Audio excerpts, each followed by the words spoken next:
महिला 5 घंटे से लगातार उस आदमी को घूर रही थी। उसने हिलने की हिम्मत तक नहीं की क्योंकि औरत एक ज़ॉम्बी थी। अचानक एक लड़के ने चुप्पी तोड़ते हुए जोर से आवाज लगाई। ये देखते ही ज़ॉम्बी महिला सीधे उस पर झपटी। आदमी को हैरानी हुई कि ज़ॉम्बी ने उसे देखा तक नहीं बल्कि उसके पास से गुजरकर लड़के की ओर भागी। लड़के ने जल्दी से सड़ा हुआ मांस आगे फेंका। ज़ॉम्बी उसी पर टूट पड़ी। तभी पता चला कि ये ज़ॉम्बी सिर्फ चलती हुई चीजों पर हमला करते हैं। आदमी ने लड़के की बात अनसुनी कर दी और घबराहट में सीधे स्कूल की तरफ भागा। क्लासरूम के अंदर एक टीचर बैठा था। उसे कोई फर्क नहीं पड़ा कि आदमी ने क्या कहा। वो बिना रुके लिखता ही जा रहा था। अचानक टीचर खड़ा हुआ और सीधे दरवाजे की तरफ बढ़ने लगा। तभी 2 बच्चों ने उसे जल्दी से अंदर खींच लिया। उन्होंने आदमी को बताया इन्फेक्टेड होने के बाद टीचर ने सुनने और देखने की क्षमता खो दी है। ये ज़ॉम्बी बेहद खतरनाक है, लेकिन अगर इंसान चुप और बिल्कुल स्थिर रहे तो ये उसे देख नहीं सकते। अचानक एक बड़े बालों वाला डरावना राक्षस अंदर आया। यही था यहाँ का लीडर। जैसे ही वो अंदर आया उसे वहाँ किसी के होने का एहसास हुआ, लेकिन वो साफ देख नहीं पा रहा था। उसने चालाकी से बिल्कुल शांत होने का नाटक किया और अचानक जोर से दहाड़ा। सौभाग्य से किसी ने हिलने की गलती नहीं की, लेकिन एक लड़की डर के मारे कांप उठी और उसके मुंह से हल्की सी आवाज निकल गई। दरिंदा तुरंत उस पर झपट पड़ा। लड़की को खाने के बाद वो वहाँ से चला गया। लड़के ने अपने चेहरे पर खून लगाया और आदमी से कहा ज़ॉम्बी उन पर हमला नहीं करते जिन्होंने इंसानी मांस खाया हो, तो शायद खुद पर खून लगाकर उन्हें धोखा दिया जा सकता है। दोनों बाहर निकले। साधारण ज़ॉम्बी ने उन पर ध्यान ही नहीं दिया, लेकिन वही बालों वाला डरावना ज़ॉम्बी आदमी को घूरता रहा। अच्छी बात यह थी कि उसकी नजर कमजोर थी। वो आदमी की चालाकी समझ नहीं पाया, लेकिन जैसे ही उसने लड़के की तरफ देखा उसकी नजर अचानक बिल्कुल साफ हो गई।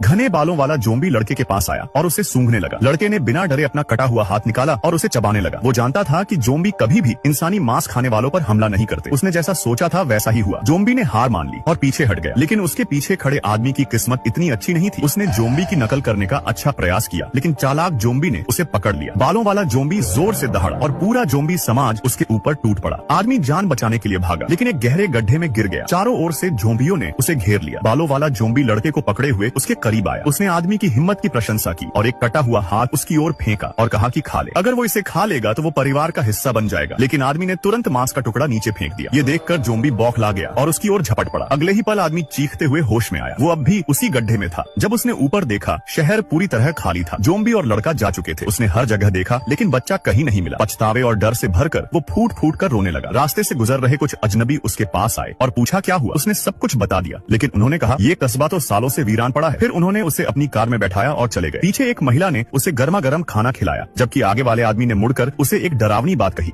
अब से हम परिवार हैं।